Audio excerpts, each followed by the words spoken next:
there's something that we call the grief loop. Talk about it, you let it out, and nothing happens. Everything stays the same. And you feel like you make goals or you take advice that doesn't really have as much to do with how you're feeling as it has to do with distracting you. And so you distract yourself with social media. You distract yourself with the friend that says, hey, come on out, let's just go out and do something else. And for a little while you're there, sometimes it's cool. Sometimes while you're there, you feel detached, disconnected, frustrated that you can't just enjoy the moment. And it starts all over again. It's a loop.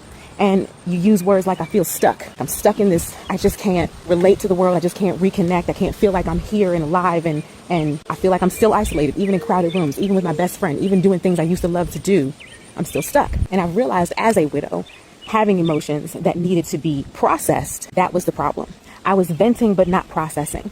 I was telling how I felt, but not telling why I felt that way. Not breaking down all the way past because he's dead, past because I'm sad that he's gone, past because he's not here to do the things. There was more under that. There was more why. There was more childhood. There was more trauma. There was more expectation. There was more disappointment. There was more.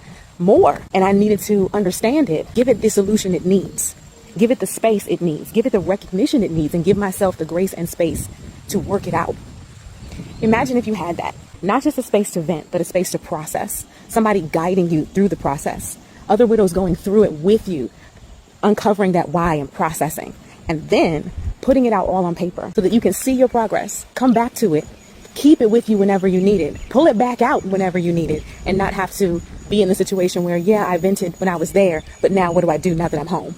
Now what do I do when I'm by myself? This is what Year One Anthology Project is. If you're interested in something like this, a container like this with widows and widowers, where we're going to be processing our feelings, writing them down, and then giving them to the next widow, because they deserve to not have to do this alone, and so do you.